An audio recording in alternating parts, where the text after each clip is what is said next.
أعوذ بالله من الشيطان الرجيم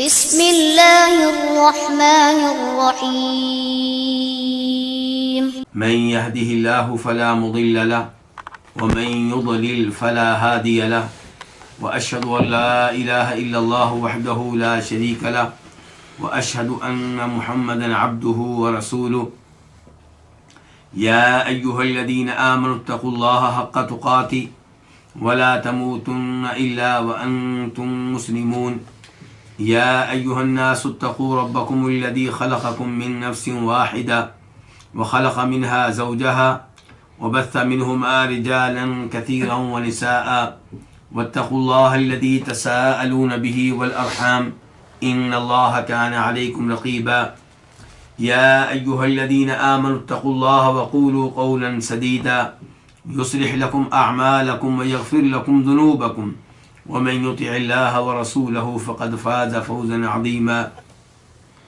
أما بعد فإن خير الحديث كتاب الله وخير الهدي هدي محمد صلى الله عليه وسلم وشر الأمور محدثاتها وكل محدثة بدعة وكل بدعة ضلالة وكل ضلالة في النار۔ امام بربہاری اپنی کتاب شرح السنہ میں فرماتے ہیں فالکلام والخصوم والجدال والمراء محدث يقدح الشك في القلب وإن أصاب صاحبه الحق والسنة۔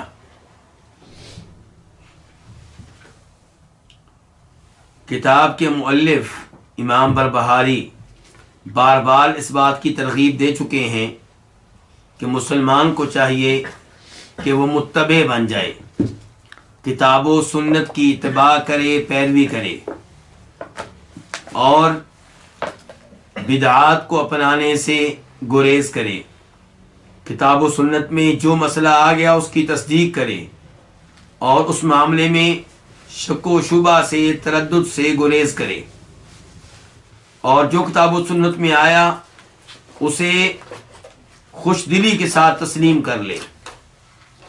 اب اس کے بعد کہتے ہیں فالکلام والخصومۃ والجدال والمراء محدث، کہ کلام کرنا، والخصومہ اور جھگڑا کرنا، والجدال بحث و مباحثہ کرنا، والمراء اور مقابلہ کرنا، محدث یہ ایک نئی چیز ہے۔ اس سے کیا مراد ہے؟ اس سے مراد وہ بحث و مباحثہ ہے، وہ جھگڑا ہے جو کفر و شرک کی تائید میں ہو، باطل کی تائید میں ہو، اور قرآن و سنت کی تردید کے لیے ہو، تکذیب کے لیے ہو، قرآن و حدیث کو باطل قرار دینے کے لیے ہو۔ تو ایسا بحث و مباحثہ مذموم ہے، ایسا جھگڑا قابل مذمت ہے۔ یہ بحث و مباحثہ یقدح الشک فی القلب، دل میں شکوک و شبہات پیدا کر دیتا ہے۔ اللہ رب العزت نے دونوں طرح کے بحث و مباحثہ کا تذکرہ کیا ہے۔ چنانچہ سورہ حج میں اللہ تعالیٰ فرماتے ہیں وَمِنَ النَّاسِ مَن يُجَادِلُ فِي اللَّهِ بِغَيْرِ عِلْمٍ وَلَا هُدًى وَلَا كِتَابٍ مُنِيرٍ، اور کچھ لوگ ایسے ہیں جو اللہ کے بارے میں جدال کرتے ہیں، بحث و مباحثہ کرتے ہیں، بغیر کسی علم کے، بغیر کسی ہدایت کے، بغیر کسی کتاب کے، یعنی کہ بحث و مباحثہ بغیر کسی دلیل کے۔ بحث و مباحثہ کے پیچھے قرآن نہیں ہے، بحث و مباحثہ کے پیچھے نبی علیہ السلام کی احادیث نہیں ہے، تو اللہ کے بارے میں بحث و مباحثہ کرتے ہیں کیا کہ اللہ دوبارہ لوگوں کو قبروں سے پیدا کر سکے گا یا نہیں کر سکے گا، اللہ تعالیٰ لوگوں سے حساب کتاب لے گا یا نہیں لے گا، اس قسم کے امور میں بحث و مباحثہ کرتے ہیں۔ تو اللہ تعالیٰ نے ایسے لوگوں کی مذمت کی ہے، انہیں غلط قرار دیا ہے۔ دوسری جانب اللہ رب العزت اچھے انداز سے توحید کی حمایت میں، نبی علیہ الصلوۃ والسلام کے دفاع میں کیے جانے والے بحث و مباحثہ کی تائید کرتے ہیں۔ چنانچہ اللہ تعالیٰ فرماتے ہیں ادع الی سبیل ربک بالحکمہ والموعظۃ الحسنہ وجادلہم باللتی ہی احسن، کہ آپ ان لوگوں کو دعوت دیجئے کس جانب، کس چیز کی؟ اپنے رب کے راستے کی۔ کیسے؟ حکمت کے ساتھ آپ نے دعوت ان کو دینی ہے دین اسلام کی، توحید کی، اللہ پہ ایمان لانے کی، لیکن حکمت کے ساتھ، والموعظۃ الحسنہ، اور اچھے واعظ کے ساتھ، وجادلہم باللتی ہی احسن، اور آپ اس معاملے میں ان سے بحث و مباحثہ بھی کیجئے، کوئی حرج نہیں ہے، لیکن بحث و مباحثہ اچھے انداز سے ہونا چاہیے، اخلاق کے ساتھ ہونا چاہیے۔ تو یہاں پہ اللہ رب العزت نے خود ہی بحث و مباحثہ کرنے کی ترغیب دی ہے، اس کی جانب رہنمائی کی ہے۔ کیوں؟ کیونکہ یہ بحث و مباحثہ ہوگا توحید کو ثابت کرنے کے لیے، کفر و شرک کے بطلان کو واضح کرنے کے لیے۔ تو ایسا بحث و مباحثہ جس کا مقصد حق کو ثابت کرنا ہو اور اچھے انداز سے ہو، اس میں کوئی حرج نہیں ہے۔ ایک اور مقام پہ اللہ تعالیٰ فرماتے ہیں سورہ عنکبوت میں وَلَا تُجَادِلُوا أَهْلَ الْكِتَابِ إِلَّا بِالَّتِي هِيَ أَحْسَنُ، مسلمانوں سے اللہ تعالیٰ خطاب کر رہے ہیں کہ اہل کتاب سے بحث و مباحثہ نہ کرو، ہاں اگر اچھے طریقے سے بحث و مباحثہ کرنا ہے تو اس میں کوئی حرج نہیں ہے، وہ تم کر سکتے ہو۔ تو اس سے پتہ چلا کہ بحث و مباحثہ دو طرح کا ہے، ایک حق کی تائید میں، حق کو حق ثابت کرنے کے لیے، اور اسلوب بھی اچھا ہو، انداز بھی اچھا ہو، اخلاق کے ساتھ ہو، تو ایسا بحث و مباحثہ مذموم نہیں ہے بلکہ بہت اچھی بات ہے۔ اور اگر بحث و مباحثہ باطل کی تائید میں ہے، کتاب و سنت کی مخالفت میں ہے، نبی علیہ الصلوۃ والسلام کی مخالفت میں ہے، یا بحث و مباحثہ توحید کی حمایت میں ہے، قرآن کی حمایت میں ہے، اللہ کے نبی کی حمایت میں ہے، لیکن طریقہ غلط ہے، تو ایسا بحث و مباحثہ جو ہے وہ مذموم ہے، وہ درست نہیں ہے۔ مسلمان کا کام کیا ہے کہ فَمَنِ اتَّبَعَ هُدَايَ فَلَا يَضِلُّ وَلَا يَشْقَى، کہ اللہ کی طرف سے جب بھی ہدایت ملے آنکھیں بند کر کے اس کی پیروی کرے، آنکھیں بند کر کے اس پہ ایمان لے آئے، اسے اپنا لے، اور ایسا شخص جو ہے گمراہی سے بچ جائے گا، بدبختی سے محفوظ رہے گا۔ تو کتاب کے مؤلف کہتے ہیں فل کلام، کہ گفتگو کرنا، اور کلام سے مراد یہاں پہ علم کلام بھی ہو سکتا ہے جو یونانیوں کی طرف سے آیا، اور جس کی وجہ سے مسلمان کتاب و سنت کے بہت سارے امور سے دور ہوئے، کتاب و سنت کی روشنی سے دور ہوئے۔ تو کتاب کے مؤلف کہتے ہیں کہ گفتگو کرنا یا علم کلام کو اپنانا اور جھگڑا کرنا اور بحث و مباحثہ کرنا اور مقابلہ کرنا محدث، یہ ایک نئی چیز ہے۔ یقدح الشک فی القلب، یہ چیز دل میں شکوک و شبہات پیدا کرتی ہے۔ وَإِنْ أَصَابَ صَاحِبُ الْحَقَّ وَسُنَّةً، اگرچہ یہ کام کرنے والا حق کو پالے اور سنت کو پالے، یعنی کہ جو غلط طریقے سے بحث و مباحثہ کرے وہ اگر حق کو پا بھی لے، سنت کو پا بھی لے، تو وہ مذموم ہے کیونکہ اس نے درست طریقہ اختیار نہیں کیا۔ درست طریقہ کیا ہے کہ کتاب و سنت میں آنے والے احکام اور عقائد کو آنکھیں بند کر کے مانا جائے، اور اس میں کسی قسم کے شکوک و شبہات میں واقع ہونے سے گریز کیا جائے۔ جبکہ کئی لوگ حق اور سنت تک پہنچتے ہیں ایسے طریقوں سے جن میں پہلے طالب علم کے ذہن میں شکوک و شبہات پیدا کی جاتے ہیں، مثال کے طور پہ اللہ کی ذات کے بارے میں، اللہ کے وجود کے بارے میں شکوک و شبہات، اور پھر اس کے بعد ان شکوک و شبہات کا ازالہ کرنے کی کوشش کی جاتی ہے. تو یہ طریقہ، یہ انداز جو ہے، اس طریقے سے انسان حق پا بھی لے تو کتاب کے مؤلف کہتے ہیں کہ یہ طریقہ درست نہیں ہے. درست طریقہ یہ ہے کہ جو اللہ نے کہہ دیا، جو نبی علیہ الصلوۃ والسلام نے فرما دیا، اس کی آپ پیروی کریں، اس پہ آپ ایمان لے آئیں، اور ہر طرح کے شکوک و شبہات سے آپ اجتناب کریں اور گریز کریں.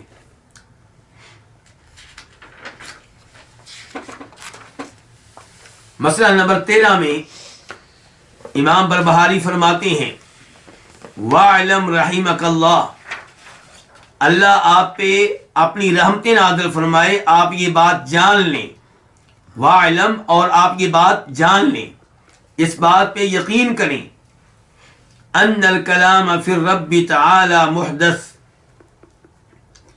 کہ اللہ رب العزت کے بارے میں گفتگو کرنا محدث، یہ ایک نئی چیز ہے. اس کا کیا مطلب ہے کہ اللہ کے بارے میں گفتگو کرنا نئی چیز ہے، جبکہ قرآن میں بار بار اللہ رب العزت کے ناموں کا تذکرہ ہے، اللہ کی صفات کا تذکرہ ہے، پھر یہاں پہ کیوں کہا جا رہا ہے کہ اللہ کے بارے میں کلام کرنا نئی چیز ہے؟ جی، اس سے مراد یہ ہے کہ اللہ کے بارے میں بغیر کسی نص کے، بغیر کسی آیت کے، بغیر کسی حدیث کے گفتگو کرنا. انسان دنیاوی چیزوں کے بارے میں گفتگو کر سکتا ہے کچھ نہ کچھ، کیونکہ یہ چیزیں اس نے دیکھی ہوتی ہیں، لیکن اللہ تعالیٰ کو ہم نے دیکھا نہیں. اللہ کے بارے میں ہم کیسے گفتگو اپنی طرف سے کر سکتے ہیں؟ تو اللہ تعالیٰ کے بارے میں بغیر کسی نص کے، بغیر کسی آیت کے، بغیر کسی حدیث کے گفتگو کرنا یہ ایک نئی چیز ہے. صحابہ کرام میں یہ چیز نہیں تھی. وہ اللہ رب العزت کے بارے میں اتنی گفتگو کرتے تھے جتنی گفتگو قرآن و حدیثوں نے مل جاتی. تو اللہ تعالیٰ کے بارے میں بغیر دلیل کے، بغیر نص کے گفتگو کرنا، اللہ تعالیٰ کو اللہ کی کسی مخلوق سے تشبیہ دینا، یا اللہ رب العزت کے ناموں کا تذکرہ کرنا، تو یہ کہنا کہ الفاظ استعمال کیے جائیں گے لیکن معنی مقصود نہیں ہے، یا اللہ رب العزت کے معاملے میں تفویض والا راستہ اختیار کرنا کہ قرآن میں لفظ آیا اللہ تعالیٰ کے بارے میں کہ اللہ کا ید ہے، اللہ کا ہاتھ ہے. اللہ کا ہاتھ ہے، ید کا معنی ہاتھ ہوتا ہے، لیکن چونکہ یہ اللہ تعالیٰ کی طرف اس کی نسبت کی گئی اللہ کا ہاتھ، تو ہم یہ نہیں کہہ سکتے کہ اللہ کا ہاتھ ہے. ہم لفظ مانتے ہیں ید، لیکن یہ نہیں کہیں گے کہ اللہ تعالیٰ کا واقعی ہاتھ ہے. تو یہ سارے طریقے، تشبیہ کا طریقہ ہو یا تعطیل کا طریقہ ہو یا تفویض کا طریقہ، تشبیہ یہ کہنا کہ اللہ کا ہاتھ مخلوق کے ہاتھ کی طرح ہے، یہ بھی مذموم ہے، غلط ہے، نئی چیز ہے. اور تعطیل بھی غلط ہے کہ ہم مانتے ہیں کہ اللہ تعالیٰ کا نام کیا ہے، رحمان، لیکن اس کا معنی کیا ہے یہ ہم نہیں مانتے. اللہ کو رحمان مانتے ہیں بغیر رحمت کے، اللہ کو رحمان مانتے ہیں بغیر رحمت کے.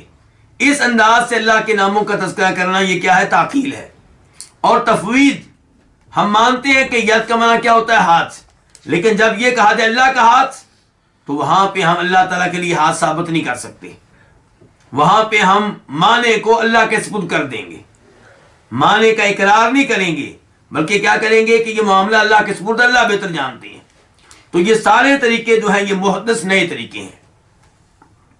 تو ان الکلام فی الرب تعالی محدث، اللہ رب العزت کے بارے میں کلام کرنا محدث، یہ کیا ایک نئی چیز ہے. وَهُوَ بِدْعَةٌ وَضَلَالَةٌ، اور یہ بدعت ہے اور گمراہی ہے. یقیناً اس سے بڑی گمراہی کیا ہوگی کہ آپ اللہ رب العزت کے بارے میں بغیر کسی دلیل کے، بغیر کسی نص کے گفتگو کریں. اس سے بڑی گمراہی کیا ہوگی کہ آپ اللہ تعالیٰ کو اللہ کی کسی نہ کسی مخلوق سے تشبیہ دیں. اس سے بڑی گمراہی کیا ہوگی کہ اللہ رب العزت کہے کہ میں رحمان ہوں، اللہ کہے میں سمیع ہوں، اللہ کہے میں بصیر ہوں، اور آپ کہیں ہم یہ مانتے ہیں الفاظ کی حد تک کہ اللہ تعالیٰ رحمان ہے، لیکن ہم یہ نہیں مانتے کہ اللہ تعالیٰ رحمت والا ہے. تو یہ سارے طریقے جو ہیں یہ غلط ہیں، بدعت ہیں، گمراہی ہیں. وَلَا يُتَكَلَّمُ فِي الرَّبِّ إِلَّا بِمَا وَصَفَ بِهِ نَفْسَهُ عَزَّ وَجَلَّ فِي الْقُرْآنِ. وما بین رسول اللہ صلی اللہ علیہ وسلم لاصحابہ ولا یتکلم، اور گفتگو نہیں کی جائے گی پھر رب بھی اللہ تعالیٰ کے متعلق، اللہ تعالیٰ کے بارے میں، الا مگر وہی انہی صفات کے ساتھ، انہی ناموں کے ساتھ جن کے ساتھ اللہ نے اپنے آپ کو متصف کیا ہے۔ اللہ رب العزت کے ناموں اور اللہ تعالیٰ کی صفات کے بارے میں کسی قسم کی گفتگو نہیں کی جائے گی سوائے ان ناموں اور صفات کے جن کا تذکرہ خود اللہ نے اپنے بارے میں کیا۔ کہاں؟ قرآن میں۔ الا مگر بما اس چیز کے ساتھ گفتگو کی جائے گی اللہ کے بارے میں جس کے ساتھ اللہ نے متصف کیا اپنے آپ کو۔ عز وجل، اس کا معنی کیا ہوتا ہے؟ عز اللہ تعالیٰ عزت والا ہے، وجل اللہ تعالیٰ عظمتوں والا ہے۔ تو عظیم اللہ تعالیٰ، عزت والے اللہ تعالیٰ نے قرآن کریم میں اپنے آپ کو جن اوصاف کے ساتھ، جن صفات کے ساتھ متصف کیا ہے، انہی کے بارے میں گفتگو کی جائے گی، ان سے ہٹ کر گفتگو نہیں کی جائے گی۔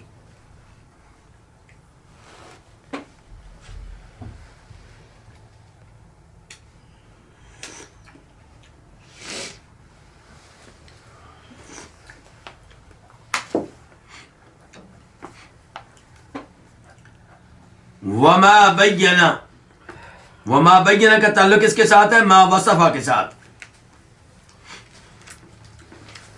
کہ اللہ رب العزت کے بارے میں گفتگو یا ان اوصاف، اللہ تعالیٰ کے بارے میں گفتگو کرتے ہوئے ان اوصاف کا تذکرہ کیا جائے گا، ان صفات کا تذکرہ کیا جائے گا جو خود اللہ نے قرآن میں بیان کی ہیں۔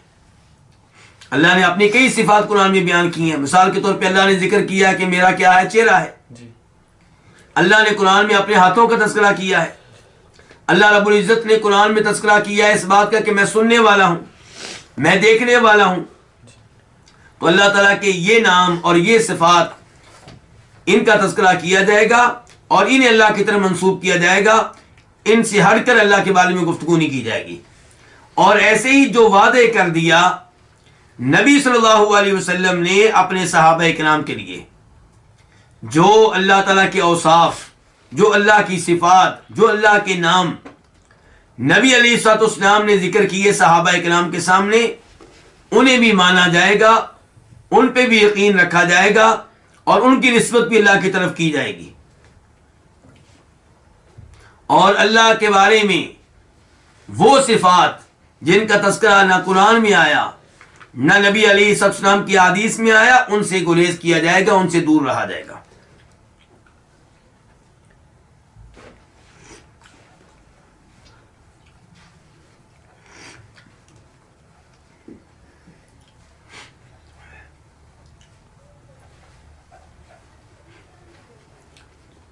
وَهُوَ، اور وہ کون؟ اللہ تعالیٰ، جل ثناؤہ، اس کا کیا مطلب ہوتا ہے؟ اس کی تعریف کرنا، یہ بھی ایک عظیم کام ہے۔ جل کا معنی کیا ہوتا ہے؟ عظیم۔ ثناؤ، اس کی تعریف، اس کی حمد و ثنا۔ تو اللہ تعالیٰ کی حمد و ثنا بیان کرنا یہ ایک عظیم کام ہے۔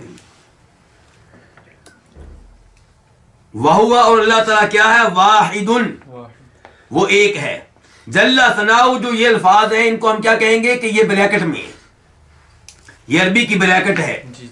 جلہ سے پہلے اور ثناؤ کے بعد یہ چھوٹی سی جو، جس کو اردو میں کیا کہتے ہیں، انگلش میں کیا کہتے ہیں؟ اردو میں ڈیش۔ تو یہ جو ہے اس کو آپ عربی میں کیا سمجھیں؟ بریکٹ۔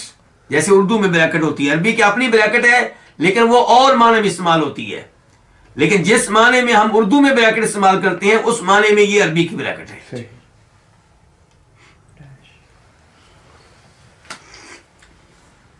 وَهُوَ، اور اللہ تعالیٰ کیا؟ واحد، ایک ہے۔ لَيْسَ كَمِثْلِهِ شَيْءٌ، اس جیسی کوئی بھی چیز نہیں ہے۔ وَهُوَ السَّمِيعُ الْبَصِيرُ، اور وہ خوب سننے والا ہے، خوب دیکھنے والا ہے، اور وہ ہر آواز کو سننے والا ہے اور ہر چیز کو دیکھنے والا ہے۔ اللہ رب العزت ایک ہے، اللہ کا کوئی بھی شریک نہیں ہے۔ نہ اللہ تعالیٰ کے ناموں میں کوئی اللہ کا شریک ہے، نہ اللہ تعالیٰ کی صفات میں کوئی اللہ تعالیٰ کا شریک ہے، نہ کوئی اللہ تعالیٰ کے افعال میں اس کا کوئی شریک ہے، نہ اللہ تعالیٰ کی عبادت میں کوئی اللہ تعالیٰ کا شریک ہے، اس کا مثیل کوئی بھی نہیں ہے، اس کی نظیر کوئی بھی نہیں ہے۔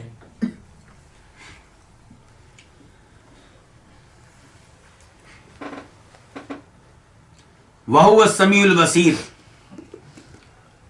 ممکن ہے کوئی یہ سمجھے کہ اللہ کی طرح کا کوئی نہیں ہے، اس سے ہم یہ نتیجہ نکال لیں کہ اللہ کی صفات کو نہیں مانا جائے گا،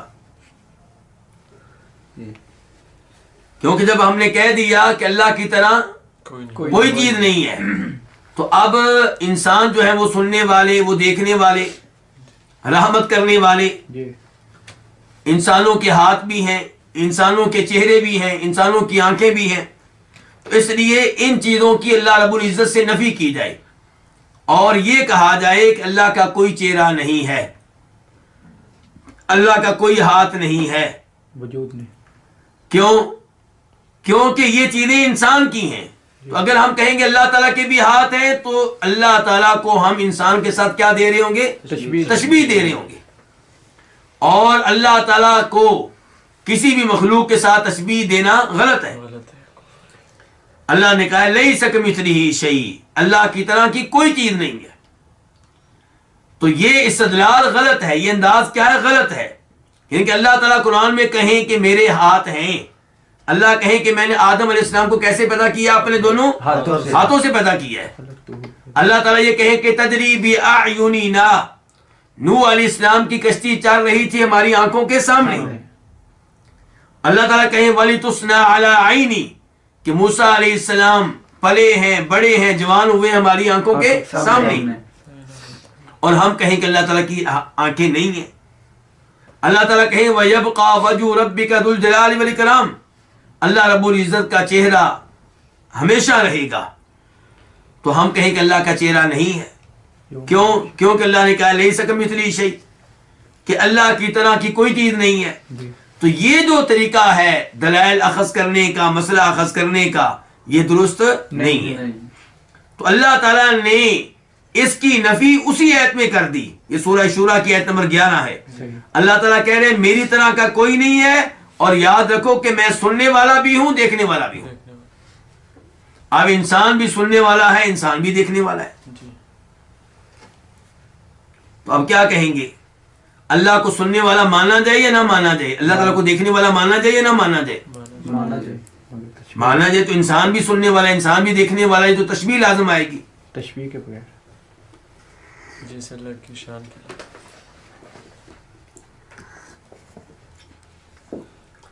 ہم کہیں گے اللہ تعالیٰ سننے والے ہیں جیسے اللہ کے شیان شان ہے، اللہ تعالیٰ دیکھنے والے ہیں جیسے اللہ تعالیٰ کے شیان شان ہے۔ انسان بھی سننے والا ہے، لیکن انسان کا سننا ایسے ہی ہے جیسے انسان کے شیان شان ہے۔ انسان کیا سنتا ہے؟ جب تک پیدا نہیں ہوتا کچھ بھی نہیں سنتا، پیدا ہوتا ہے تو سننے لگتا ہے، شروع میں اس کی قوت سماعت کمزور ہوتی ہے، جوان ہوتا ہے تو قوت سماعت بھی اس کی مضبوط ہوتی چلی جاتی ہے، بوڑھا ہوتا ہے پھر قوت سماعت کمزور ہو جاتی ہے اور کئی لوگوں کی چھین لی جاتی ہے۔ انسان کی قوت سماعت کیا ہے؟ کمرے کے اندر کی آوازیں سنتا ہے، کمرے سے باہر کی آوازیں نہیں سنتا۔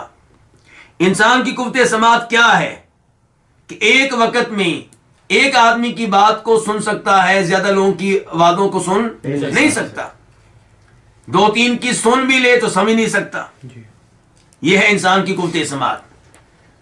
اور کئی لوگ ایسے ہیں جو پیدا ہوتے ہیں قوت سماعت سے محروم ہوتے ہیں، اور کئی لوگوں کے پاس قوت سماعت ہوتی ہے بعد میں چھین لی جاتی ہے، اور کئی لوگ فوت ہوتے ہیں تو فوت ہوتے ہی سب کی قوت سماعت چھین لی جاتی ہے۔ اللہ تعالیٰ کہتے ہیں وما انت بمسمع من فی القبور، جو قبروں میں چلا گیا اسے آپ اپنی آواز نہیں سنا سکتے۔ تو یہ ہے انسان کی قوت سماعت۔ اور اللہ کی قوت سماعت کیا ہے؟ کہ اللہ ہمیشہ سے ہر آواز کو سننے والا ہے اور ہمیشہ سنتا رہے گا، کبھی بھی اللہ کی قوت سماعت ختم نہیں ہوگی، اس کا کوئی آغاز بھی نہیں ہے، اس کا کوئی اختتام بھی نہیں ہے، اور اس کی کوئی حد بھی نہیں ہے۔ انسان کی قوت سماعت کی حد ہے نا، بالکل، ایک کمرے کی آوازوں کو سن لے گا، دو کمرے کی آوازوں کو سن لے گا، تین کی سن لے گا بس، جبکہ اللہ رب العزت ہر آواز کو وہ جہاں سے بھی آ رہی ہے جدھر بھی ہے اللہ تعالیٰ سن رہا ہے، ایک ہی وقت میں سن رہا ہے. اور ایسے ہی اللہ تعالیٰ بصیر ہے، دیکھنے والے ہیں. انسان بھی دیکھنے والا ہے. اللہ تعالیٰ نے خود کہا انسان کے بارے میں سورہ دہر میں، کیا کہا؟ فَجَعَلْنَاهُ سَمِيعًا بَصِيرًا، کہ ہم نے انسان کو سمیع سننے والا بھی بنایا ہے، بصیراً دیکھنے والا بھی بنایا ہے. یہی دو الفاظ اللہ نے اپنے اوپر بھی استعمال کیے ہیں.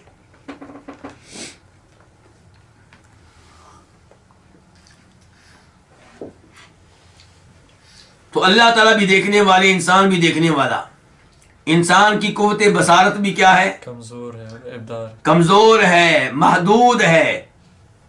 ایک وقت میں مثال کے طور پہ سامنے دیکھ رہا ہے تو پیچھے والوں کو نہیں دیکھ سکتا. انسان تو اپنی کمر کو نہیں دیکھ سکتا، اپنے سر کے پچھلے حصے کو نہیں دیکھ سکتا. تو انسان جو پیچھے اس کے کھڑے ہیں ان کو نہیں دیکھ سکتا، سامنے والوں کو دیکھتا ہے. اور وہ بھی اس کی قوت کیا ہے؟ دیکھنے کی قوت کیا محدود ہے. حدود ہے. 1 میل تک دیکھ لے گا، 2 میل تک دیکھ لے گا، اس کے بعد بس. اور پھر جب سامنے دیکھ رہا ہے دائیں والوں کو نہیں دیکھ رہا، جب دائیں والوں کو دیکھ رہا ہے تو بائیں والوں کو نہیں دیکھ رہا. اور جب پیدا ہوتا ہے تو اس کی دیکھنے کی جو صلاحیت ہوتی کیا ہوتی ہے؟ کمزور ہوتی ہے بہت زیادہ. پھر اس کی دیکھنے کی صلاحیت میں اضافہ ہوتا چلا جاتا ہے اور پھر دوبارہ سے کمزور ہو جاتا ہے. تو یہ ہے انسان کی قوت سماعت اور قوت بصارت، جبکہ اللہ ہر آواز کو سننے والے اور ہر چیز کو دیکھنے والے. وَهُوَ السَّمِيعُ الْبَصِيرُ.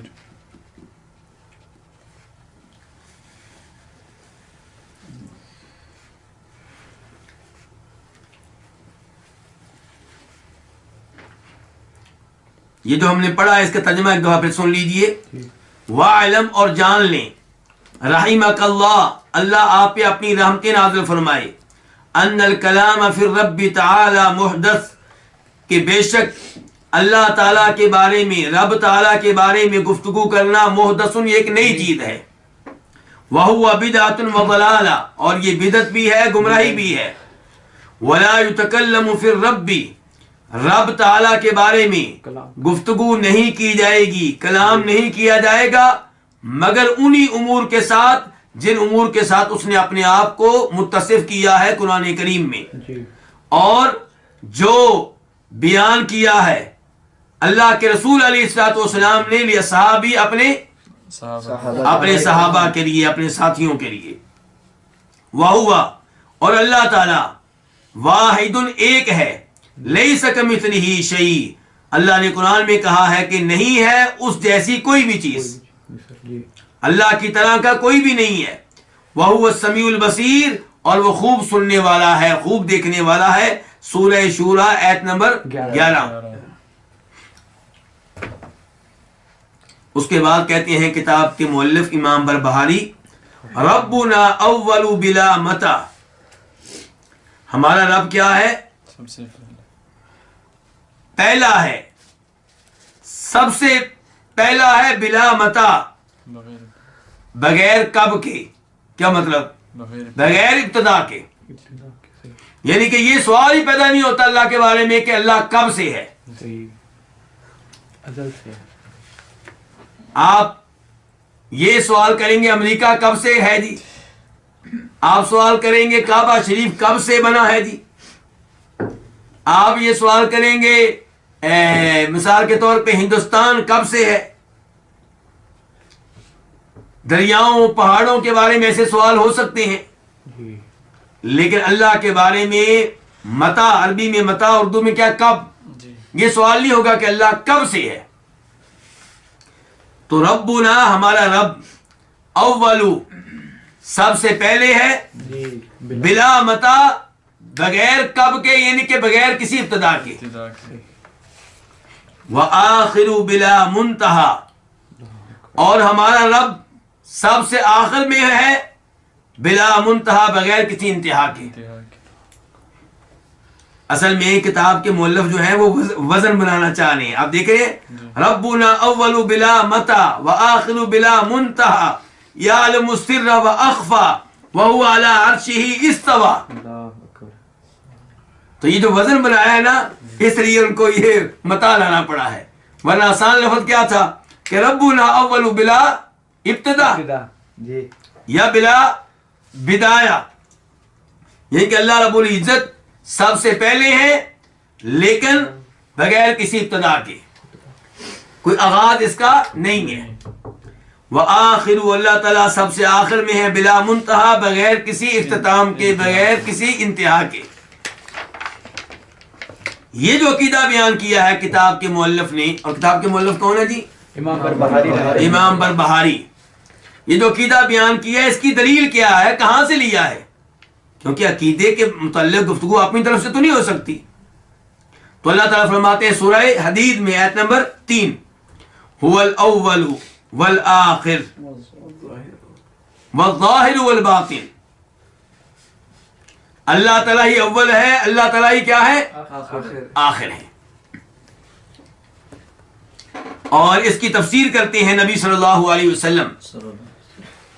یہ تفسیر کہاں آئی ہے؟ مسلم شریف میں، حدیث نمبر 2703 2703.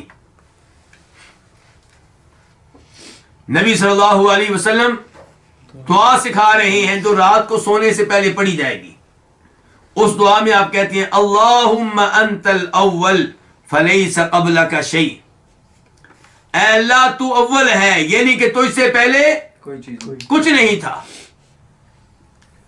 کوئی ایسی چیز نہیں تجھ سے پہلے ہو. جی تو یہ تفسیر ہوگی، وضاحت ہوگی کس کی؟ اول کی. جی اللہ کے نام اول ہے نا، جی بالکل. تو اس کا مطلب کیا ہے؟ آپ نے وضاحت کر دی فلیس قبلک شیء، کہ تجھ سے پہلے کوئی چیز نہیں تھی. اس کے بعد کیا؟ وَأَنْتَ الْآخِرُ فَلَيْسَ بَعْدَكَ شَيْءٌ، اور تو آخر ہے، یعنی کہ تیرے بعد کچھ نہیں ہوگا.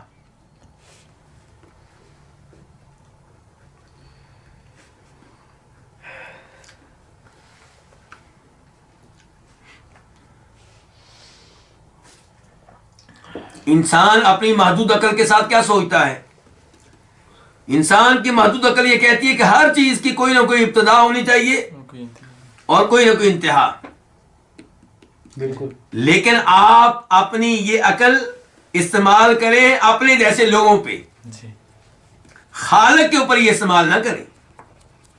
خالق اول بھی ہے، آخر بھی ہے، اور اول بھی ایسا کہ جس سے پہلے کچھ نہیں تھا، اور آخر بھی ایسا جس کے بعد کچھ اور نہیں ہوگا.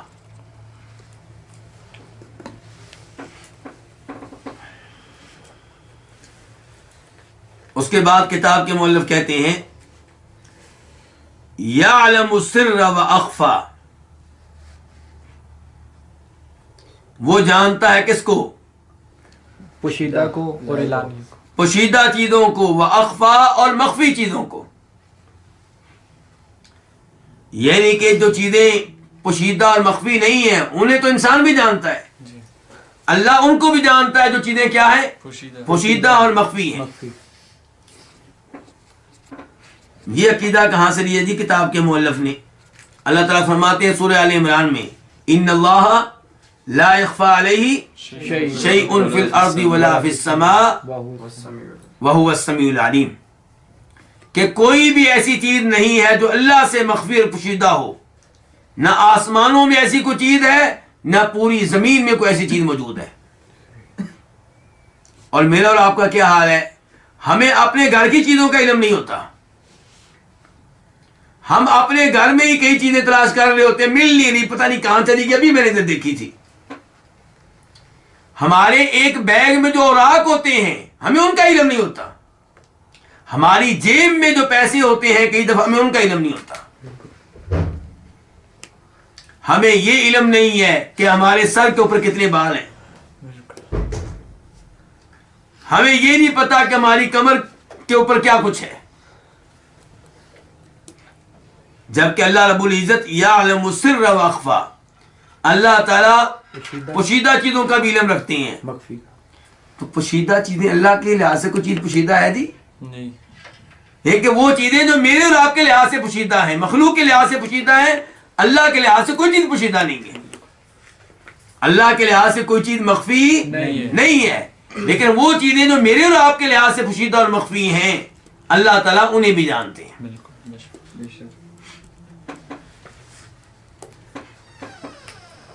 اللہ تعالیٰ فرماتے ہیں سورہ طٰہٰ میں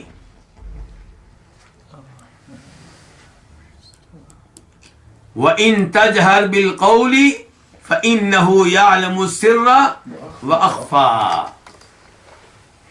تو کتاب کے مؤلف نے یہ الفاظ کہاں سے لیے ہیں؟ قرآن سے. کہ اللہ تعالیٰ کہہ رہے ہیں اگر آپ کسی بات کو ظاہر کریں تو کر لیں. اللہ تعالیٰ کے لحاظ سے کوئی چیز ظاہر یا اللہ تعالیٰ کے لحاظ سے ہر چیز کیا ہے؟ برابر ہے. اللہ تعالیٰ پوشیدہ چیزوں کو بھی جانتے ہیں اور جو مخفی چیزیں ان کو بھی جانتے ہیں. یہ سورہ طٰہٰ تھی، آیت نمبر 7.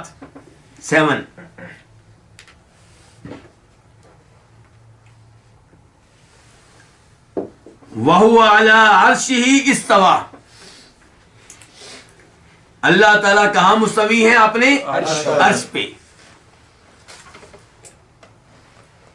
مستوی کا معنی کیا ہوتا ہے جی؟ اور وہ اپنے عرش پہ مستوی ہے. استوا، استوا کا معنی کیا ہوتا ہے؟ بلند ہونا. اللہ تعالیٰ بلند ہیں اپنے عرش پہ.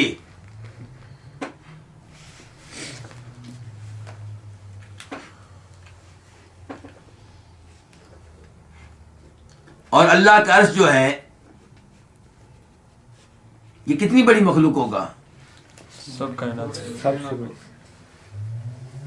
ہم انسانوں کے ذہن میں کیا آتا ہے کہ جیسے کسی بادشاہ کی کیا ہوتی ہے؟ کرسی، جی جس پہ وہ بیٹھتا ہے. یا پرانے زمانے میں بادشاہوں کا کیا ہوتا تھا؟ تخت. تخت. تو ایسے اللہ تعالیٰ کا کوئی تخت ہوگا؟ تو ایسا سوچنا درست نہیں ہے. اللہ کا عرش وہ ہے جو سب سے بڑی مخلوق ہے. زمین و آسمان سب. آسمانوں سے بڑی مخلوق، زمین سے بڑی مخلوق. آسمان زمین عرش کے سامنے کچھ بھی نہیں ہے. چھوٹی سی انگوٹھی. بلکہ یہاں پہ صورتحال یہ ہے کہ کرسی وسیع کرسی السماوات والارض، جی اللہ کی کرسی گرے. جو پاؤں رکھنے کی جگہ ہے، جی وہ کرسی جو اللہ کے پاؤں رکھنے کی جگہ ہے وہ آسمانوں سے بڑی ہے، وہ زمین سے بڑی ہے. اور یہ کرسی عرش کے سامنے کچھ بھی نہیں ہے. یہ کرسی عرش کے سامنے کوئی حیثیت نہیں رکھتی. تو آپ اندازہ کریں عرش اللہ کی کتنی بڑی مخلوق ہے. اسی لیے تو اللہ تعالیٰ بار بار کہتے ہیں قرآن کریم میں کہ میں عرش کا رب ہوں، رب العرش الکریم، رب العرش العظیم. اللہ اپنا یہ تعارف کیوں پیش کرتے ہیں؟ کیونکہ عرش بہت بڑی مخلوق ہے.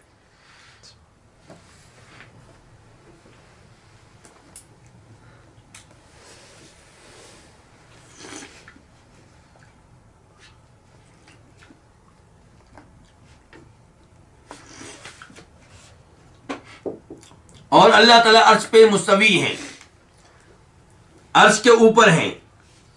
کیا اللہ تعالیٰ عرش کے محتاج ہیں یا عرش اللہ کا محتاج ہے؟ عرش اللہ کا محتاج ہے. عرش اپنے وجود کے لیے، عرش اپنی جگہ پہ قائم رہنے کے لیے اللہ تعالیٰ کا محتاج ہے. اللہ تعالیٰ عرش کے بالکل بھی محتاج نہیں ہے. لوگوں کو غلط فہمی پیدا ہو جاتی ہے. وہ لوگ جو اللہ تعالیٰ کی صفات کو نہیں مانتے، یعنی کہ اللہ تعالیٰ کہتے ہیں مثال کے طور پہ میں عرش پہ مستوی ہوں، وہ کہتے ہیں نہیں. آپ جرأت دیکھیں ان لوگوں کی. عقل پر. اور ہمیں افسوس ہوتا ہے پبلک پہ بھی جو ایسے علماء کی باتیں مان لیتی ہے کہ جو بڑی خوبصورتی کے ساتھ اللہ تعالیٰ کی باتوں کا انکار کر رہے ہوتے ہیں. اللہ کہے میں عرش پہ مستوی ہوں. اللہ نے یہ بات قرآن میں کتنی بار کہی ہے؟ 7 بار. 7. جبکہ اللہ ایک بار بھی کوئی بات کہے تو وہ حرف آخر ہے، شک و شبہ سے بالا تر ہے. جبکہ اللہ نے یہ عقیدہ قرآن کریم میں 7 مرتبہ بیان کیا کہ میں عرش کے اوپر ہوں.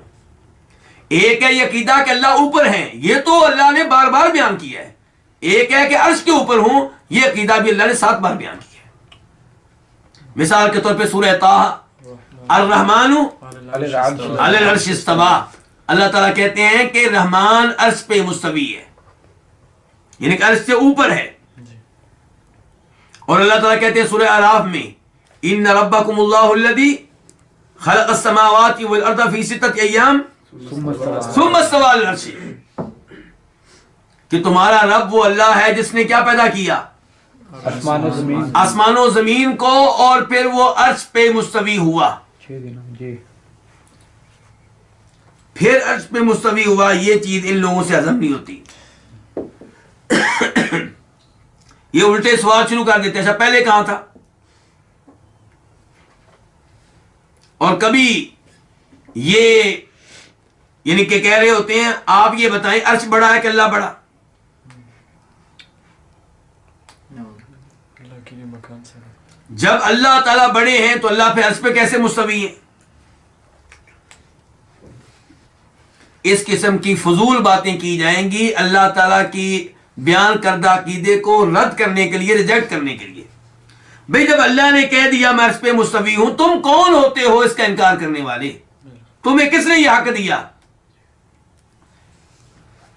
یعنی کہ ہم نے دنیا میں تو یہ سن رکھا ہے کہ جب کوئی نیا وزیر اعظم آتا ہے تو اس کے لیے پروٹوکول طے کیا جاتا ہے. وہ کون طے کرتے ہیں؟ پہلے سے ہی طے ہوتا ہے، سیکورٹی آفیسرز طے کرتے ہیں، وزیر اعظم اس کے پابند ہوتے ہیں کہ جب آپ نے نکلنا ہے کیسے نکلنا ہے، کس گاڑی میں بیٹھنا ہے. تو یہ وزیر اعظم کو چلایا جاتا ہے. چلانے والے کون ہوتے ہیں؟ دائیں بائیں کے لوگ. کوئی مشیر ہے وہ مشورہ دیتا ہے کہ مذہبی امور میں آپ نے کیسے فیصلہ کرنا ہے. کوئی اقتصادی ہوتا ہے اس کا مشیر، ایڈوائزر. تو اس طرح کے کئی ایک لوگ ہوتے ہیں جو اس بیچارے کو چلاتے ہیں، کیونکہ وہ ناقص ہے بیچارہ، اس کو پتہ ہی نہیں کسی بات کا. اللہ رب العزت کے لیے کون ہے جو پروٹوکول طے کرے؟ کس کی ضرورت ہے یہ؟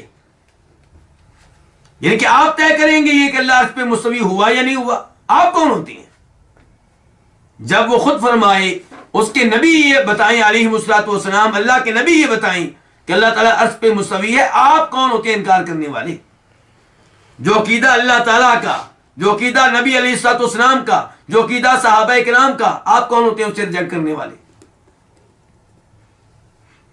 تو اللہ نے یہ عقیدہ قرآن کریم میں 7 مرتبہ بیان کیا کہ میں کہاں ہوں؟ عرش پہ مستوی ہوں.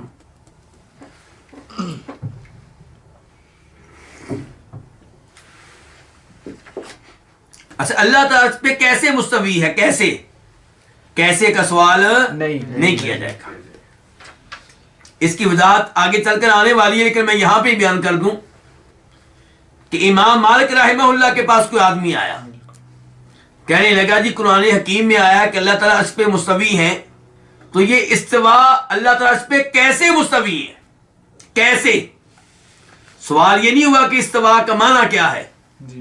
اگر وہ یہ پوچھتا کہ استوا کا مطلب کیا ہے تو اس میں کوئی حرج نہیں ہے کہ استوا کا مطلب بتایا جائے، جیسا کہ میں نے آپ سے پوچھا ہے تو آپ لوگوں نے کیا بتایا کہ استوا کا معنی کہ بلند ہوا، یہ کہ اللہ عرش سے اوپر ہے، عرش نیچے ہے. لیکن اس نے یہ سوال نہیں کیا، وہ سوال کر رہے کیفیت کے بارے میں. اللہ عرش پہ مستوی ہے تو کیسے؟ اس کی صورتحال کیا ہے؟ تفصیلات کیا ہیں؟ تو امام مالک رحمہ اللہ نے کیا کہا تھا؟ الاستواء معلوم. استواء کا مطلب اور مفہوم اور معنی ہم جانتے ہیں، والکیف مجہول، اس کی کیفیت اللہ تعالی نے ہمیں نہیں بتائی. والسؤال عنہ بدعہ، اس بارے میں سوال کرنا یہ کیا بدعت ہے. والایمان بہ واجب، لیکن اس پہ ایمان لانا کیا ہے؟ واجب ہے. امام مالک کے ان الفاظ سے امام بربہاری کے اس جملے کی بھی وضاحت ہو جاتی. کیا؟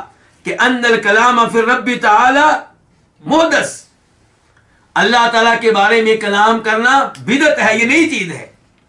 جیسا کہ امام مالک نے یہاں پہ کہا ہے کہ یہ سوال کرنا کہ اللہ عرش پہ کیسے مستوی ہے، یہ کیا ہے؟ یہ بدعت ہے، یہ ایک نئی چیز ہے. تو اللہ تعالیٰ عرش پہ مستوی ہیں، یہ عقیدہ یہاں پہ واضح کیا ہے کتاب کے مؤلف امام بربہاری نے، اور بہت سے لوگ اس عقیدے میں کیا ہوئے ہیں؟ گمراہ ہوئے ہیں.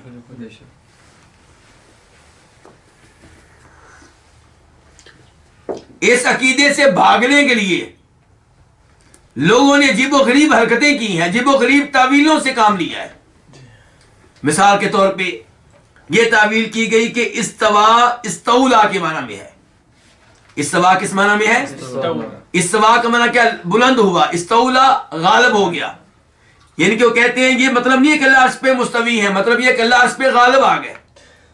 بندہ پوچھے پہلے غلبہ کس کا تھا؟ کس سے لڑائی ہوئی اللہ تعالیٰ کی کہ اللہ تعالیٰ اس سے عرش کو اللہ نے چھین لیا؟ مقابلہ ہوا کس سے ہے؟ تو جب بھی آپ صحیح عقیدے کو چھوڑ کر بھاگیں گے اور متبادل کے طور پہ کوئی اور عقیدہ پیش کریں گے تو اس عقیدے میں بے شمار غلطیاں ہوں گی، بے شمار نقائص اور عیوب ہوں گے.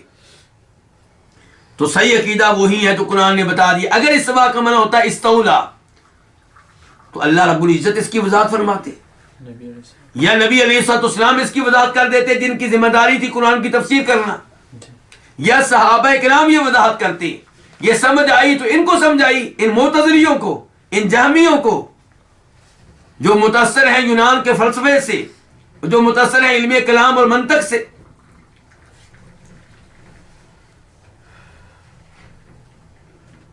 تو ہم اللہ کے فضل و کرم سے ایمان لاتے ہیں، جیسا کہ اللہ نے کہہ دیا کہ اللہ تعالیٰ عرش پہ مستوی ہیں، لیکن ہماری یہ جرأت یا جسارت نہیں ہے کہ ہم تفصیلات میں جائیں، کیفیت کی طرف بڑھیں. جب اللہ تعالیٰ کہتے ہیں میرے ہاتھ ہیں، ہم اس موضوع پہ گفتگو نہیں کریں گے کہ اللہ کے ہاتھ کیسے ہیں، انگلیاں کیسی ہیں، یہ کیسی، یہ کیفیت، اس موضوع میں ہم داخل نہیں ہوں گے. اور شیطان اگر ہمارے دل و دماغ میں ایسا وسوسہ ڈالے گا تو ہم اعوذ باللہ من الشیطان الرجیم 3 دفعہ پڑھ کے پھونک ماریں گے اور اللہ تعالیٰ سے پناہ مانگیں گے.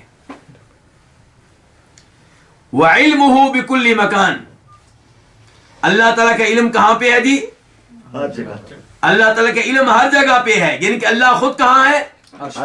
عرش پہ مستوی. اللہ تعالیٰ خود عرش پہ مستوی ہے اور اللہ تعالیٰ کا علم ہر جگہ ہے. وَلَا يَخْلُو مِنْ عِلْمِهِ مَكَانٌ، مکان کا معنی کیا ہے؟ کوئی جگہ، اور کوئی جگہ خالی نہیں ہے من علمِهِ، اس کے علم سے.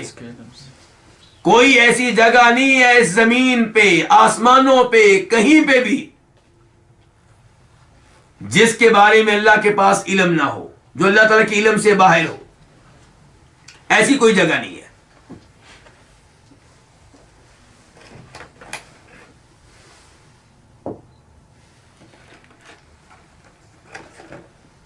اللہ تعالیٰ کے بارے میں ہم نے پڑھا کہ اللہ تعالیٰ عرش پہ ہے. عرش کہاں پہ ہے جی؟ آسمانوں سے اوپر. ایسے ہی ہے جی. اور یہاں پہ یہ بھی یاد رہے کہ عرش اللہ کی مخلوقات میں سے سب سے آخری مخلوق ہے اوپر کے لحاظ سے. عرش جو ہے سب سے آخری مخلوق ہے. اس مخلوق کے اوپر اور کوئی مخلوق نہیں ہے. اوپر کون ہے؟ اللہ رب العزت. لیکن اللہ رب العزت عرش کے محتاج نہیں ہے، جیسا کہ پہلے وضاحت ہو چکی ہے. اللہ تعالیٰ اپنی تمام مخلوقات سے بائن ہے. کیا مطلب؟ الگ ہے. ایسا نہیں ہے کہ نعوذ باللہ اللہ رب العزت کا وجود عرش کے سہارے کا محتاج ہو، ایسی کوئی بات نہیں ہے. بلکہ عرش محتاج ہے اپنے وجود کے لیے اللہ رب العزت کا.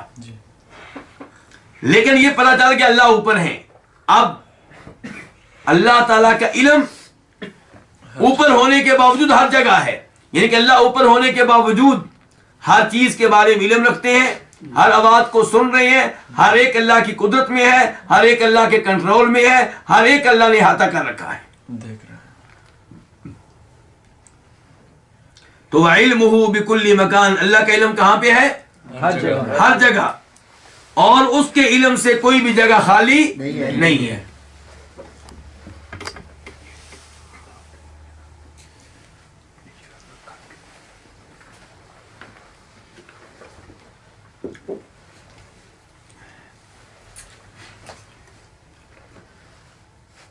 اللہ رب العزت اپنے علم کے بارے میں بتاتے ہیں قرآن حکیم میں سورہ نام آیت نمبر 59 کہ وَيَعْلَمُ مَا فِي الْبَرِّ وَالْبَحْرِ، اللہ تعالیٰ ہر اس چیز کا علم رکھتے ہیں جو سمندر میں ہے یا خشکی میں ہے، جنگل اور صحرا میں ہے یا دریاؤں میں ہے. وما تسقط من ورقۃ الا يعلمها، آپ کے گھر میں، آپ کے باغ میں، آپ کی زمین پہ موجود درخت کا جب کوئی بھی پتا گرتا ہے، آپ کو اس کا علم ہو نہ ہو، اللہ تعالیٰ کے علم میں ہے۔ ہمارے گھر میں اگر ایک بھی درخت ہو جی تو اس کے تمام پتوں کا علم ہم نہیں رکھتے۔ نہیں رکھتے۔ کتنے پتے آج گرے ہیں ہمیں نہیں پتا، کب گرے ہیں، ہم سوئے ہوئے تو ہمیں پتہ ہی نہیں کب گرے ہیں، کیوں گرے ہیں یہ بھی نہیں پتا۔ ہوا چلی تھی کہ پرندہ گزرا تھا گر گیا، کیسے گرا یہ پتا، یا بچے کسی نے گرا دیا، ہمیں یہ بھی نہیں پتا۔ لیکن اللہ تعالیٰ کو اس ہر درخت، یعنی کہ زمین پہ جتنے بھی درخت ہیں، ہر درخت کے ہر پتے کے بارے میں علم ہے کہ وہ کب گرا ہے، کیسے گرا ہے۔ کتنے پٹ لے کر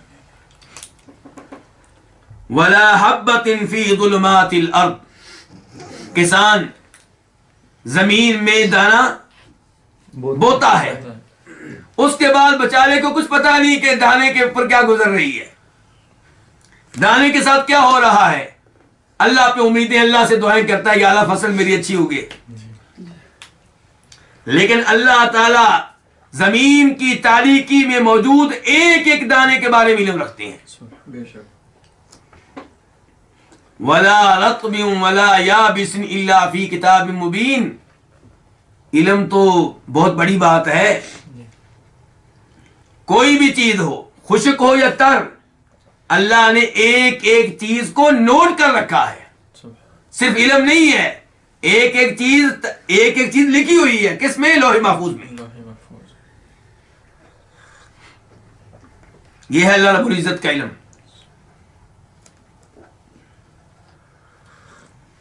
اسی لیے جناب لقمان نے کہا تھا اپنے بیٹے سے، کیا کہا تھا؟ یا بنیا انہا ان تکو مثقال حبۃ من خردل فتکن فی صخرۃ او فی السماوات او فی الارض یأتی بها اللہ ان اللہ لطیف خبیر، کہ بیٹا اگر کوئی عمل کرو وہ رائی کے دانے کے برابر ہو، وہ کسی چٹان میں کیا جائے یا آسمانوں میں کیا جائے یا زمین میں کیا جائے، اللہ تعالیٰ اس عمل کو روز قیامت حاضر کر دیں گے۔ ان اللہ لطیف خبیر، اللہ تعالیٰ باخبر ہیں، ایک ایک چیز کی خبر رکھنے والے ہیں، ایک ایک چیز کا علم رکھنے والے ہیں، باریک بین ہیں۔ تو یہ کچھ عجیب چیز نہیں ہے کہ اللہ خود کہاں ہے؟ اوپر ہونے کے باوجود ہم جو زمین والے ہیں ہمارے بارے میں مکمل علم رکھتے ہیں۔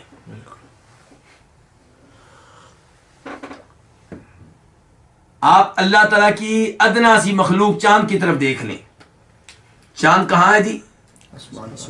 اوپر ہے نا، اوپر ہے، لیکن اس کی چاندنی، اس کی روشنی ہر جگہ زمین پہ ہے، جی، ہر انسان فائدہ اٹھا رہا ہے۔ سورج کو دیکھ لیں، سورج خود کہاں ہے؟ اوپر ہے، لیکن اس کی روشنی سے، اس کی گرمی سے ہر چیز کو حصہ مل رہا ہے۔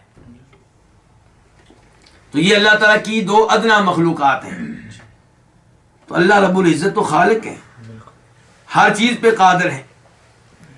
تو اللہ تعالیٰ اوپر ہونے کے باوجود ہر ایک چیز کے بارے میں علم رکھتے ہیں۔ یہاں سے وہ عقیدہ غلط ثابت ہوا، کون سا عقیدہ؟ وحدت الوجود۔ یہ عقیدہ بھی غلط ثابت ہوا کہ اللہ تعالیٰ ہر انسان کے ساتھ ہے، اللہ تعالیٰ ہر انسان کے دل میں ہے، اللہ تعالیٰ ہر جگہ ہے۔ یہ عقیدہ غلط ہے۔ ذاتی طور پہ اللہ تعالیٰ اوپر ہے، تمام مخلوقات سے اوپر، لیکن علم کے لحاظ سے اللہ تعالیٰ ہر جگہ ہے۔ علم کے لحاظ سے اللہ تعالیٰ ہر جگہ ہے، یعنی کہ اللہ تعالیٰ کا علم ہر جگہ ہے، کوئی ایسی جگہ نہیں جو اللہ کے علم سے خالی ہو۔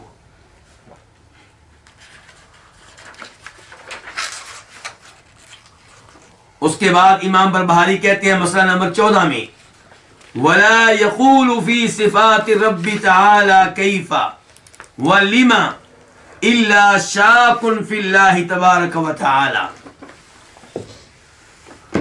رب تعالیٰ کی صفات کے بارے میں کوئی یہ نہ کہے کہ کیفا کیسے اور کیوں، مگر وہ جو اللہ تعالیٰ کے بارے میں شک کرنے والا ہو. کیا مطلب ہے جی؟ وہی ابھی ہم نے جی پڑھا کہ اللہ تعالیٰ کہاں ہے؟ عرش کے اوپر مستوی ہے. آپ کوئی کہے جی کیوں، کیسے ممکن ہے کس طرح یہ کیسے ہو سکتا ہے؟ کیسے ممکن ہے کہ جناب عرش جو ہے وہ آسمان و زمین سے بھی بڑی مخلوق ہو؟ تو اللہ تعالیٰ کی قدرت، اللہ تعالیٰ کی صفات، اللہ کے اوصاف کے بارے میں کہنا کہ کیسے ممکن ہے، لیما کیوں کر ایسا ہوا، تو یہ ایسے الفاظ استعمال کرنے کی کوئی مسلمان جرت نہیں کر سکتا. یہ جرت وہی کرے گا جسے اللہ تعالیٰ کے اوپر کیا ہوگا؟ شک ہوگا. اللہ کے وجود کے بارے میں شک، یا اللہ کی قدرت کے بارے میں شک، یا اللہ کے علم کے بارے میں شک. اللہ کے بارے میں جس کو کچھ شک و شبہ ہوگا وہی ایسے الفاظ استعمال کر سکتا ہے اور اس انداز سے سوال کر سکتا ہے کیوں، کیسے.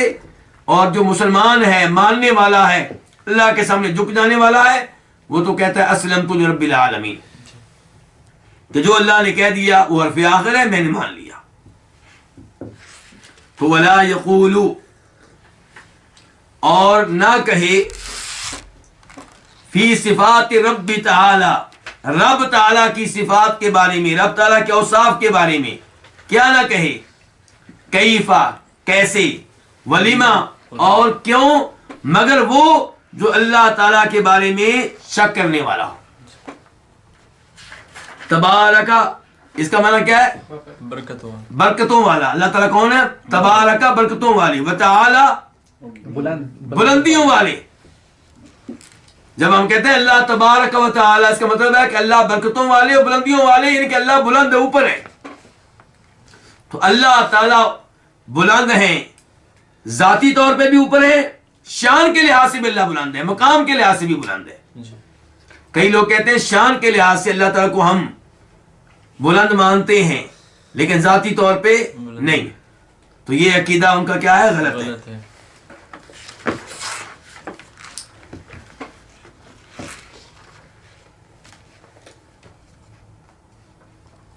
مسئلہ نمبر 15، کتاب کے مؤلف کہتے ہیں والقرآن کلام اللہ وتنزیلہ ونورہ. قرآن کیا ہے؟ اللہ کا کلام ہے اور اس کی طرف سے نازل کردہ ہے، اور اس کا نور ہے. کس کا؟ اللہ کا. ولیس مخلوقا، اور یہ مخلوق نہیں ہے. لأن القرآن من اللہ، کیونکہ قرآن کس کی طرف سے ہے؟ اللہ کی طرف سے ہے. وما کان من اللہ، اور جو اللہ کی طرف، جو اللہ میں سے ہو وہ مخلوق نہیں ہے، اور جو اللہ میں سے ہو وہ مخلوق نہیں ہے. قرآن اللہ سے ہے اور جو اللہ سے ہو وہ مخلوق نہیں ہے. اسی طرح کہا ہے امام مالک بن انس نے اور امام احمد بن حنبل نے رحمہم اللہ، اللہ ان پہ رحمت نازل فرمائے. ومن قبلہما، اور انہوں نے بھی اسی طرح کہا ہے جو ان سے پہلے فقہا علماء گزرے ہیں اور جو ان کے بعد میں ہیں. والمراء فی کفر، اور اس بارے میں جھگڑا کرنا کفر ہے. یہ ترجمہ میں نے کر دیا، اب اس کے اوپر غور کرتے ہیں. قرآن کیا ہے جی؟ اللہ کا کلام ہے. کہنا یہ چاہتے ہیں کہ قرآن اللہ کی مخلوق نہیں ہے، اللہ کا کلام ہے. نبی علیہ الصلوۃ والسلام تمام انسانوں میں سب سے افضل ہیں. آپ اللہ کی صفت ہے کہ اللہ کی مخلوق ہیں. اللہ کی مخلوق، اللہ نے آپ کو پیدا کیا ہے. کعبہ کیا ہے؟ اللہ کی مخلوق ہے. آسمان اللہ کی مخلوق ہے، زمین اللہ کی مخلوق ہے. لیکن قرآن اللہ کی مخلوق نہیں ہے. اللہ تعالی خالق ہیں اپنی ذات کے ساتھ اور اپنی صفات کے ساتھ. تو اللہ کی صفات مخلوق نہیں ہو سکتی. اللہ خالق ہے کن کے ساتھ؟ اپنی صفات کے ساتھ. اللہ خالق ہے کن کے ساتھ؟ اپنی صفات کے ساتھ. کوئی کہے نعوذ باللہ اللہ تعالیٰ کے ہاتھ مخلوق ہیں، نہ بالکل نہیں. اللہ تعالیٰ کے ہاتھ مخلوق نہیں، اللہ کی صفت ہے، اللہ کا حصہ ہیں. اللہ تعالیٰ کا چہرہ مخلوق نہیں ہے، اللہ کی صفت ہے، اللہ کا حصہ ہے. اللہ خالق ہے اپنے چہرے کے ساتھ، اپنے ہاتھوں کے ساتھ، اپنی صفات کے ساتھ، اپنے کلام کے ساتھ. آرام کے ساتھ. تو قرآن کیا ہے؟ اللہ کا کلام ہے. دھیان سے، یہ وہ عقیدہ ہے جس کی وجہ سے امام احمد بن حنبل نے مارے کھائیں. مارے کھائیں. اللہ اکبر. کتنے بادشاہوں سے؟ 3 بادشاہوں سے. اللہ اکبر. 3 بادشاہوں سے امام احمد نے مارے کھائی ہیں، کوڑے کھائے ہیں، لیکن کمپرومائز نہیں کیا، جھکے نہیں. امام احمد سے مطالبہ یہ تھا کہ تم یہ مان لو کہ قرآن اللہ کی مخلوق ہے. اور جنہوں نے یہ عقیدہ نکالا تھا کہ قرآن اللہ کی مخلوق ہے، وہ کن سے متاثر تھے؟ یونان والوں سے.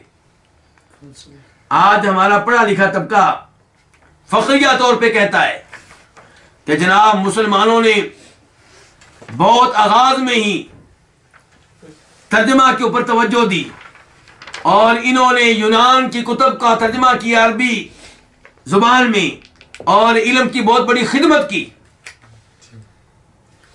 یاد رکھیے گا ہم انگلش کے مخالف نہیں ہیں، لیکن یہ بھی یاد رکھیے گا کہ انگلش جب آئے گی تو اکیلی نہیں آئے گی، ساتھ بہت سی چیزوں کو لے کر آئے گی. بے حیائی کو، بغیرتی کو، بدکاری کو، الہاد کو، کفر کو، عیسائیت کو، ان تمام خرابیوں کو ساتھ لے کر آئے گی. تو جب یونان والوں کی کتب کا عربی میں ترجمہ کیا گیا تو وہ کتابیں اپنا علم لے کر آئیں، انہوں نے اپنا اثر دکھایا. انہی کتب کے نتیجے میں اللہ کی صفات کا انکار ہوا، اللہ کی صفات کی تعویلیں ہوئیں اور قرآن کو کیا قرار دیا گیا؟ مخلوق قرار دیا گیا. تو امام احمد ڈٹ گئے اور کہا کہ قرآن کیا ہے؟ اللہ کی صفت، کلام ہے، اللہ کا کلام ہے. امام احمد کے علاوہ کئی اور علماء کرام تھے، ان میں سے کئی ایک نے غلط عقیدہ قبول کر لیا اور کئی ایک ایسے تھے جنہوں نے غلط عقیدہ دل سے قبول نہیں کیا لیکن اوپر سے مان لیا. صرف 3-4 علماء رہ گئے تھے جو ڈٹے رہے. امام احمد ان میں سر فہرست ہیں. تو قرآن اللہ کا کلام ہے، یعنی کہ مخلوق نہیں ہے. دلیل کیا ہے؟ اللہ تعالیٰ فرماتے ہیں سورہ توبہ میں آیت نمبر 6 میں وَإِنْ أَحَدٌ مِّنَ الْمُشْرِكِينَ اسْتَجَارَكَ فَأَجِرْهُ حَتَّى يَسْمَعَ كَلَامَ اللَّهِ، کہ اگر مشرکین میں سے کوئی ایک آپ سے پناہ مانگے تو آپ اس کو پناہ دے دیں تاکہ وہ سن لے. کیا سن لے؟ اللہ کا کلام سن لے. یعنی کہ مدینہ میں کوئی کافر آتا ہے، پناہ مانگتا ہے کہ مجھے آپ نے قتل نہیں کرنا، مجھے پناہ دے دیں، تو آپ اس کو پناہ دیں، اس کو مدینہ میں رکھیں، بس نبی میں اس کو آنے دیں تاکہ وہ تلاوتیں سنیں، اللہ کا کلام سنیں، قرآن سنیں. تو یہاں قرآن کو کیا قرار دیا گیا؟ اللہ کا کلام، مخلوق نہیں. مخلوق کا مطلب کیا ہوگا؟ کہ اللہ رب العزت نے خود کلام نہیں کیا، بلکہ اللہ نے یہ باتیں مثال کے طور پہ جبریل میں ڈال دیں اور جبریل نے یہ باتیں پھر بول کر اللہ کے رسول کو بتا دی. تو کلام کس کا بنا؟ جبریل کا. اور اللہ کی کیا بنا؟ مخلوق. کیونکہ اللہ نے ان چیزوں کو پیدا کر دیا کس میں؟ جبریل علیہ السلام میں. جیسا کہ وہ لوگ کہتے ہیں کہ موسیٰ علیہ السلام جب طور پہاڑ پہ گئے تھے تو آواز آئی انی انا ربک، میں تمہارا رب ہوں. ہمارا عقیدہ یہ ہے کہ یہ کون بول رہے تھے؟ اللہ تعالیٰ بول رہے تھے، یہ اللہ کا کلام تھا. لیکن جو لوگ اللہ کے کلام کے منکر ہیں وہ کہتے ہیں نہیں نہیں نہیں، اللہ نے کلام نہیں کیا، اللہ نے ان باتوں کو پیدا کر دیا. ایک درخت میں درخت بولا. اگر ہم مان لیں کہ درخت بولا تو پھر انی انا ربک، یہ جو کلام ہے یہ کیا ہوا؟ یہ اللہ کی مخلوق ہوا. کیونکہ اللہ کی بجائے کون بولا؟ درخت بولا ہے. ہم کہتے ہیں نہیں، یہ اللہ کا کلام ہے، اللہ نے اس کو کسی اور چیز میں پیدا نہیں کیا، اللہ نے خود کلام کیا ہے. تو قرآن کیا ہے جی؟ اللہ کا کلام ہے، اللہ کی مخلوق نہیں ہے. وَتَنزِيلُهُ، اور یہ اس کی طرف سے کیا ہے؟ نازل نازل کرتا ہے. یہ اللہ تعالیٰ کی طرف سے کیا ہے؟ نازل کرتا ہے.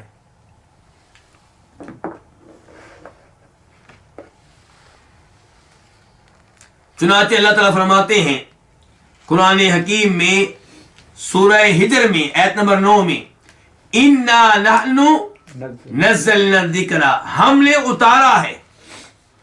کس کو؟ قرآن کو. اور اللہ یہاں پہ یہ نہیں کہہ رہے ہم نے قرآن کو پیدا کیا ہے. اللہ یہ نہیں کہہ رہے ہم نے قرآن کو پیدا ہی اللہ تعالیٰ کیا کہہ رہے ہیں؟ ہم نے نازل کیا، اتارا ہے. اور سورہ شعراء میں اللہ تعالیٰ کہتے ہیں آیت نمبر 192 سے لے کے 195، 192 سے لے کے 195، وَإِنَّهُ لَتَنزِيلُ رَبِّ الْعَالَمِينَ. اللہ تعالیٰ کہتے ہیں کہ یہ قرآن رب العالمین کی طرف سے نازل کردہ ہے، اتارا ہوا ہے. نازل بِهِ الروح، اس کو لے کر اترے ہیں کون؟ روح امین، یعنی کہ جبریل علیہ السلام. پاکیزہ اعلیٰ قلبی کا، اس کو لے کے کہاں؟ اس کو اوپر سے لے کر آئے تو کدھر لے کر پہنچے؟ آپ کے دل پر. آپ کے دل پہ. اس کو اتارا ہے آپ کے دل پہ. کیوں؟ لِتَكُونَ مِنَ الْمُنذِرِينَ، تاکہ آپ اس کی تلاوت کریں اور لوگوں کو خبردار کریں، وارننگ دیں، جہنم کی آگ سے بچ جائیں. اور ہم نے اس کو اتارا ہے بِلِسَانٍ عَرَبِيٍّ مبین. واضح طور پہ عربی زبان میں. تو یہی کہہ رہے ہیں کتاب کے مؤلف کہ قرآن اللہ کا کلام ہے. وَتَنزِيلُهُ، اور یہ اللہ کی طرف سے کیا ہے؟ نازل کرتا ہے. جی. وَنُورُهُ، اور یہ اللہ کا کیا ہے؟ نور ہے. نور ہے. جی. یہ عقیدہ کہاں سے لیا کتاب کے مؤلف نے؟ قرآن کو نور قرار دے دیا. قرآن سے یہ بھی قرآن سے لیا ہے. اللہ تعالیٰ فرماتے ہیں سورہ تغابن میں فَآمِنُوا بِاللَّهِ وَرَسُولِهِ وَالنُّورِ الَّذِي أَنزَلْنَا. غور کیجئے ذرا. جی ایمان لاؤ کس پہ؟ اللہ پر. اللہ پہ اور اللہ کے رسول پہ، اور تیسرے نمبر پہ اس نور پہ جو ہم نے اتارا ہے. تو نور پھر کیا چیز ہے؟ قرآن. جی قرآن روشنی ہے. جی. ہدایت. اور نبی علیہ السلام کیا ہے؟ بشر ہیں. سراج آپ تمام انسانوں میں افضل ہیں، لیکن ہیں کیا؟ بشر. بشر ہے، لیکن جو کلام آپ پہ نازل ہوا وہ نور ہے. نور مبین. جو احادیث آپ کی زبان سے نکلتی تھی وہ نور ہے. جی لیکن ذاتی طور پہ آپ کیا تھے؟ بشر تھے. بشر تھے. تو اللہ تعالیٰ کہتے ہیں سورۃ تغابن میں کہ تم ایمان لو اللہ پہ اور اللہ کے رسول پہ اور اس نور پہ جو ہم نے اتارا ہے. اور سورہ نساء آیت نمبر 174 میں اللہ تعالیٰ کہتے ہیں 174، یا ایھا الناس، اے لوگو، قد جاءکم برہان من ربکم، تمہارے پاس تمہارے رب کی طرف سے دلیل آ چکی. مراد کیا ہے؟ قرآن. وَأَنزَلْنَا إِلَيْكُمْ نُورًا مُبِينًا، اور ہم تمہاری طرف واضح نور نازل کر چکے، اتار چکے. اور وہ کیا ہے؟ قرآن. قرآن. اللہ کے رسول مراد نہیں، اللہ کے رسول کو اتارا نہیں گیا. جی. آپ تو پیدا ہوئے ہیں. تو قرآن اللہ کا کلام ہے.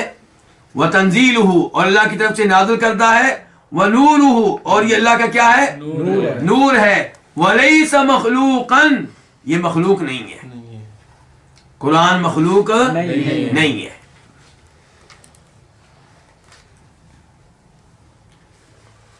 کیسے جی پتا چلا کہ یہ مخلوق نہیں ہے؟ کہتے ہیں لِأَنَّ الْقُرْآنَ مِنَ اللَّهِ، جی. بلکہ یہاں سے دلائل جو ہیں ان کا تذکرہ انشاءاللہ آئندہ درس میں کریں گے. آج کے درس کا یہیں پہ اختتام کرتے ہیں کہ قرآن اللہ کا کلام ہے، اللہ کی طرف سے نازل کردہ ہے، اللہ کا نور ہے، اور یہ مخلوق نہیں ہے. دلائل جو ہیں یہ ان کا تذکرہ انشاءاللہ آئندہ درس میں ہوگا. انشاءاللہ. اللہ رب العزت ہمیں درست عقیدہ سمجھنے کی اور اس پہ عمل پیرا ہونے کی توفیق دے. وآخر دعوانا الحمدللہ رب العالمین.